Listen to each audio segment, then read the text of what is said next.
हो जाते हैं। अच्छा भाई, लोग ना ज़्यादातर कंपेयर करते हैं, अगर लग्जरी ब्रांड की बात की जाए गाड़ियों में, मतलब तो मर्सिडीज और BMW को हमेशा कंपेयर किया जाता है और हमेशा लड़ाई होती है हर ग्रुप में कौन सी गाड़ी बढ़िया है। आप इतने साल से रिव्यू करते हैं, आपको डीप नॉलेज है, आप किसको प्रेफर करते हैं, मर्सिडीज या फिर BMW? आप BMW ओनर तो हो, तो हाँ। थोड़ा वो मत दिखाना पार्शियलिटी, मतलब ऐसा बिल्कुल नहीं। जेन्युइन भाई आंसर। अब तो जाहिर सी बात है, वैसे BMW बोलेंगे भाई ने कर ली है। नहीं, मैं बताता हूँ आपको। देखो X3 उनका एंट्री लेवल लग्जरी, X1 तो चलो बिल्कुल 50 लाख की फॉर्च्यूनर वाले सेगमेंट की है, वहाँ पर आती GLC। ठीक है, दोनों गाड़ियों में आप देखोगे तो लग्जरी का डिफरेंस आपको GLC अच्छी लगेगी, देखने में भी फीचर सारे फीचर हैं और मतलब थोड़ी सी अलग लगेगी। चलाने की जब बात आएगी ना, तो जो मज़ा आपको BMW ऑफर करती है वो आपको वहाँ नहीं मिलेगा। तो ये गाड़ी है BMW, खुद ड्राइवर सीट पर बैठो, खुद चलाओ। मर्सिडीज़ में कहीं ना कहीं आपको rear seat comfort, luxury, beige colour का इंटीरियर, प्लसनेस, वो आपको उसमें फील होती है। GLS में अगर आप जाते हो और X7 में जाते हो तो मैं शायद GLS लूँगा। X7 की थोड़ी सी लुक अलग सी है, अंदर से उतनी प्रीमियम फील नहीं होती है। GLS देखने में लगती है कि यार ये कोई बड़ा हाथी जा रहा है। करेक्ट। बाहर से भी सुंदर है, अंदर से भी सुंदर है। उसके बाद GLS से ऊपर उनके पास कुछ नहीं है बेचने के लिए। उसका एक मेबैक एडिशन आता है। हाँ, मेबैक एडिशन है उधर, उसमें 4-4.5 करोड़ का। सेम गाड़ी के अंदर इंटीरियर आपने थोड़ा सा लग्जरी, थोड़ा सा पावरफुल डाल दिया, बट मुझे उस वाले पर्टिकुलर उसमें सेंस नज़र नहीं आती। अगर 4 करोड़ खर्चना है ना तो शायद हम उरुस ले आएंगे। सही बात है। हाँ, परफॉर्मेंस बेस ब्रांड भी और ऐसी अगर लग्जरी चाहिए तो फिर बेंटले में, या फिर थोड़ा सा बजट जो 4.5 करोड़ खर्च कर रहा है वो 6-7 तक तो पहुंच ही जाएगा भाई। अगर लग्जरी चाहिए बैठ के घूमना है तो वो पहुंच ही जाएगा, तो फिर वहाँ पर जाकर वो खरीद लेगा। भाई आपने जो भी गाड़ी ली है उसके बारे में थोड़ा बताओ, वो उसके कौन से फीचर ने आपको अट्रैक्ट किया? वो ना BMW की फ्लैगशिप गाड़ी है और वो सिर्फ खुद चलाने के लिए है, बट वो थोड़ा सा कंफ्यूज प्रोडक्ट है। वो अकेली ऐसी गाड़ी है जिसका कोई भी पॉजिटिव रिव्यू नहीं है। अच्छा। आपने कैसे ली जब आप खुद ही रिव्यू हुआ? यार मुझे ना, मेरी जो नीड्स थी वो सारी नीड वो गाड़ी पूरी कर रही थी। मुझे चाहिए था V8 इंजन, स्पोर्ट्स कार वाला प्रॉपर, कि यार भागे 4 सेकंड में 0 to 100 जाती है। अरे भाई जब जहाज है वो ठीक है, तो उस गाड़ी के अंदर था। अब मैं पहले प्लान कर रहा था लैम्बोर्गिनी की कोई बढ़िया सी गाड़ी ले लेंगे जो छोटी सी आती है, तो वाइफ भी बोली ठीक है जो तुम्हें पसंद आए ले लेना। बेटे ने सुन ली कि पापा 2 ही बैठ सकते हैं उसमें। अब मैं फिर से पीछे नहीं, कहीं फंसने का तो हो रही है ही नहीं उसमें, तो फंसने का 2 ही बैठ सकते हैं। उरुस देख मेरे को पसंद नहीं है भाई। ठीक है, फिर V8 चाहिए, इस गाड़ी के अंदर V8 है। फिर स्पेस चाहिए, लग्जरी भी चाहिए यार, मतलब उरस क्यों नहीं पसंद आपको? थोड़ी सी कॉम्पैक्ट है, मतलब दिखने में ना मेरे को उतनी अच्छी नहीं लगती। लैम्बोर्गिनी तो सीधा एवेंटाडोर वगैरह टाइप की गाड़ियाँ समझ आती हैं।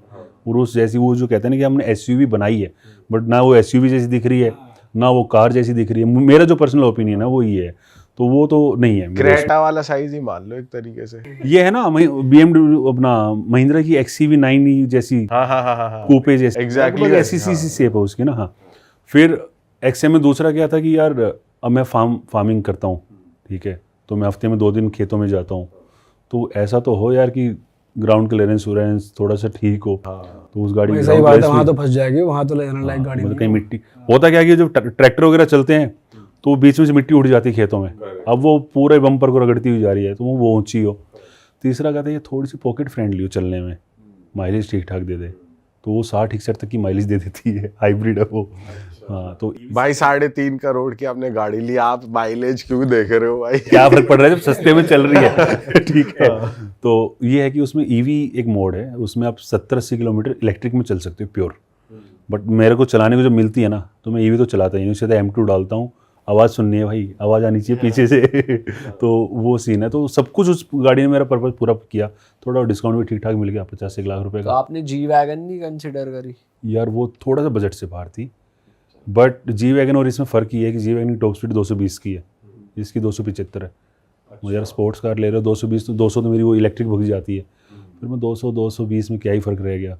और EV लेने का मन नहीं था कि EV पहले से थी एक, और 3 करोड़ की EV मेरे को समझ नहीं आती भाई, सीधी सी बात है। 3 करोड़ की EV बिल्कुल समझ नहीं आती कि आप 250 किलोमीटर 200 किलोमीटर चला के उसको चार्जिंग पे लगाओ, यहाँ से जयपुर ना पहुँच पाओ जिसमें एक चार्ज में, तो वो है। बट कुछ भाइयों ने ली है, उनको मैं कुछ नहीं कह रहा ठीक है, बट मेरा पर्सनल ओपिनियन ये है कि यार EV मेरे को समझ नहीं आती 3 करोड़ की। और भाई जैसे हमने एसयूवीज का तो कर लिया, अगर एनी BMW मर्सिडीज की सेडान का कंपेयर करें तो कौन सी बेटर है? यार वही मैं बोल रहा हूँ कि ड्राइविंग अगर खुद करनी है तो BMW प्रेफर करो। 5 सीरीज भी अगर आप कंपेयर करोगे ई क्लास के साथ तो थोड़ा सा एज है 5 सीरीज के पास में कि आप चलाने में आपको बढ़िया मजा आएगा, बट ई क्लास के पास रियर सीट लग्जरी है और उस सेगमेंट में ना लोग बहुत कम प्रेफर करते हैं खुद चलाना ई एस के ऊपर। तो भाई फिर मर्सिडीज को नंबर 1 क्यों बोला जाता है अगर कंपेयर करें तो? यार वो लग्जरी सेगमेंट की नंबर 1 गाड़ी है, ब्रांड है बेसिकली इंडिया के अंदर, और लोगों को ना एक प्राइस सेगमेंट के बाद लग्जरी ही चाहिए। फीचर्स चलाने वलाने का उनका शौक खत्म हो जाता है और मर्सिडीज़ वाला कस्टमर आमतौर पर 50 साल से ऊपर वाला होता है। BMW वाला आपको फिर भी थोड़ा सा यंग मिलेगा, ऑडी वाला फिर भी आपको थोड़ा सा कंफ्यूज मिलेगा कि वो डिस्काउंट के चक्कर में भैया शोरूम में घुसने से पहले ना 5-10 लाख का डिस्काउंट तो वैसे मिल जाता है आपको। पानी पीने भी गए ना आप 10 लाख का तो आपको डिस्काउंट दे ही देंगे। भाई ऑडी को तो हम कंसीडर ही नहीं कर रहे, बात ही नहीं कर रहे उसकी। बट अब उनकी गाड़ियाँ अच्छी होने लगी हैं। बस इशू ये है कि यार आप उनका A4 खरीदो, A6 खरीदो, Q5, सबका इंटीरियर आपको लगभग एक जैसा मिलेगा। बाहर से भी देखने में एक जैसी हैं, अंदर से भी एक जैसी हैं। वो जब तक वो अलग अलग चीज़ें नहीं होंगी ना तब तक वो मज़ा नहीं आएगा। और कहीं ना कहीं वैल्यू फॉर मनी है। Q7 आपको आज भी 80-85 लाख रुपए में शायद मिल जाती है। उसी के इक्विवेलेंट अगर आप X5 पे जाते हो तो 1.25 करोड़ की वो भी गाड़ी है। फीचर्स पूरे देते हैं ऑडी वाले। उनका इंजन अच्छा है चलाने में। पहले तो होता था ना कौन सी गाड़ी चल रही है भाई, 4 छल्ले वाली गाड़ी चल 4 रही है। छल्ले वाली बट अब गुजरों ने डिस्काउंट तो इतना करी आ चुका है भाई। तुम मतलब सही एरिया बात है। नोएडा में और गुड़गांव सारे सोना- भाई देश लोगों ने भाइयों ने ऑल्टो कर में लिया। लगा दिए 4 छल्ले, हमारी ऑडी आई। ये सही है। तुम कौन सी गाड़ी चला रहे हो बचपन से? भाई बचपन से तो वैसे माइंड काफी में यार गाड़ी- ये लेनी है। भाई अभी तक सपना था फॉर्च्यूनर का, जो घर वालों का भी था वो हमने पूरा कर दिया, वो हमने ले लिया है।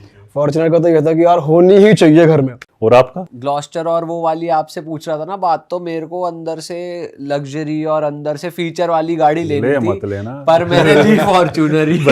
वो हमने ही बोला भाई को, भाई ले मत मैंने लियो कहा कि भाई फॉर्च्यूनर ही ले। फॉर्च्यूनर ले फिर देखी जाएगी। जीप देखने गए थे तो भाई थोड़ा देख रहा था, मुझे लग्जरी चाहिए, फीचर चाहिए। हमने बिठाया इसको जीप मेरिडियन में, बाहर खड़े खड़े इसकी हाइट से नीचे थी वो। हमने कहा इसे लेगा तो देखे तेरे से भी नीचे लग रही है। कंपास का लॉन्ग व्हील वर्जन है वो। तो और हम आप वापस आ गए, भाई फॉर्च्यूनर बढ़िया। तो तीनों फॉर्च्यूनर वाले हो? हाँ फॉर्च्यूनर बढ़िया। रैली निकाल देते तीनों वाइट। ओ भाई साहब पूर्व बदमाशी चल रही है। अब क्या लेना है? भाई अब मेरा पर्सनल सपना है कि मुझे लेनी है मर्सिडीज। अब वो भी 2 है, मतलब एक तो मैं लूंगा, मेरे माइंड में है ई क्लास, और उससे ऊपर अगर जाऊंगा तो GLS। GLS लोगे ना आप? भाई मेरे को वैसे रेंज रोवर पसंद है। आ ही जाएगी पसंद है। अब तो तुम उस रेंज स्टेज में रोवर हो है बस। कैसी भाई वैसे? ठीक है, मतलब थोड़ा सा ध्यान से चलाना, बदतमीजी मत करना गाड़ी के साथ, नहीं तो वो तुम्हारे साथ बदतमीजी कर देगी। कैसे मतलब? थोड़ा सा आफ्टर सेल्स का इशू है, वो ब्रांड की DNA में। Maintenance भी काफी ज्यादा मेंटेनेंस होगा। का थोड़ा सा हाँ है उसमें, बट अगर ध्यान से रखोगे तो कोई इशू नहीं। आप क्या ले रहे भाई हो? मेरे माइंड में 2 चल रही हैं, एक तो चल रही है डिफेंडर, एक चल रही है 911। तीनों डिफेंडर ले आओ। वाइट कलर हाँ, की। ये भी सही रहेगा। ये भी सही वो भी इंटीरियर वाइज इतनी बढ़िया नहीं है उसका इंटीरियर। उसमें रियर सीट का वही थोड़ा सा इशू है डिफेंडर में ना, पीछे वाली सीट रिक्लाइन नहीं होती, बैठोगे ना कमर में पेन हो जाता है। बट उसका भी जुगाड़ आ गया है आफ्टर मार्केट सीट्स को रिक्लाइन अप करने का ना, तो बट अभी आने वाले टाइम हो सकता है कंपनी खुद ही कर दे उसको। और भाई जैसे 911 की बात करें, वो कैसी लगती है वो गाड़ी? अलग जन्नत है स्पोर्ट्स कार में ना। भाई आपका क्या प्लान है? आप कौन सी लोगे नेक्स्ट गाड़ी? आप ही बता दो। बड़ी मुश्किल से ली है मैंने। इसकी किस्त भरूंगा मैं अभी, ठीक है। बट फिर भी होता है ना बैक ऑफ द माइंड, यार मुझे अब ये भी अगला प्लान ये है। अभी कोई ऐसी गाड़ी नहीं है जो मुझे पसंद होगी मुझे लेनी है, मतलब मेरा मतलब औकात के हिसाब से यही रेंज है। बट इस रेंज में ऐसी कोई गाड़ी नहीं है जो मुझे लगता है यार अगर होती तो वही लेता मैं, बट अभी कोई नहीं। हो सकता है आने वाले टाइम में कुछ बढ़िया सा नया BMW का कुछ और अच्छा आ जाए या किसी और ब्रांड का आ जाए, तो जब सोचेंगे। भाई लग्जरी कार्स सेकंड हैंड बहुत लोग प्रेफर करते हैं। आप यंगस्टर्स को क्या कहोगे कि लग्जरी कार्स में कब एंटर करना चाहिए, जब आपकी जेब में कितना पैसा हो, या अगर आप सेकंड हैंड भी ले रहे हो तो क्या चीज़ें देखनी चाहिए? क्योंकि बहुत ज़्यादा फ्रॉड भी चल रहा है आजकल सेकंड हैंड कार में। सेकंड हैंड में ना कई तरह की फ्रॉड है। एक तो ओनरशिप का है, आपको बोलेंगे सर फर्स्ट ओनर है आप सेकंड ओनर बनोगे, हो सकता है कि बीच में 3-4 ओनर्स का डाटा ही गायब हो गया हो। ऐसा हो जाता है? बिल्कुल स्कैम ये है कैसे पॉसिबल है? यार। RTO में कुछ लोग हैं जो कर देते हैं, बीच का ओनरशिप नंबर 3, 4, 5 जो भी है ना वो गायब करवा दिया। सब चलता है भाई, कोई भरोसा नहीं है। तो जब भी लेना तो ऐसी जगह से लें जिसको जाके पकड़ लो तुम कि भाई ये बता ये क्या है। और दूसरा प्राइसिंग बहुत ज़्यादा फर्क नहीं है। जो लग्जरी कार वाला जो यूज्ड कार डीलर है ना, वो खेल रहा है जो वेटिंग पीरियड है उसकी वजह से कि सर नई डिफेंडर लेने जाओगे 8 महीने वेट करना पड़ेगा, ये ले लो सर 10 लाख रुपए सस्ती दे देंगे। तो वो वेटिंग वाला जो गेम है वहाँ पर वो लोग खेल रहे हैं। थोड़ा सा अगर आपका बजट है 50 लाख का और आपको लग्जरी सेगमेंट में ही घुसना है तो भले ही आप एक वेरिएंट नीचे ले लो, एक मॉडल नीचे ले लो भैया, X5 नहीं तो X3 ले लो, X3 नहीं तो X1 ले लो, कोशिश करो नहीं लेने की। मैं तो यही सजेस्ट करूँगा। अरे वाह, आपने ये वीडियो यहाँ तक देख ली भाई, तुमने हमारी मेहनत सफल कर दिया। तुम ही लोग हो असली रियल हिट। और अगर आपको बहुत मज़ा आ रहा है ऐसी क्लिप्स में, ऐसी वीडियोस में, तो फटाफट जाइए प्लेलिस्ट पे बिंज वॉच कीजिए और सारी वीडियोस देख डालो और मौज काटो। That is it. हम मिलेंगे नए पॉडकास्ट में, नए क्लिप में। Till then bye bye, see you, take care, do subscribe.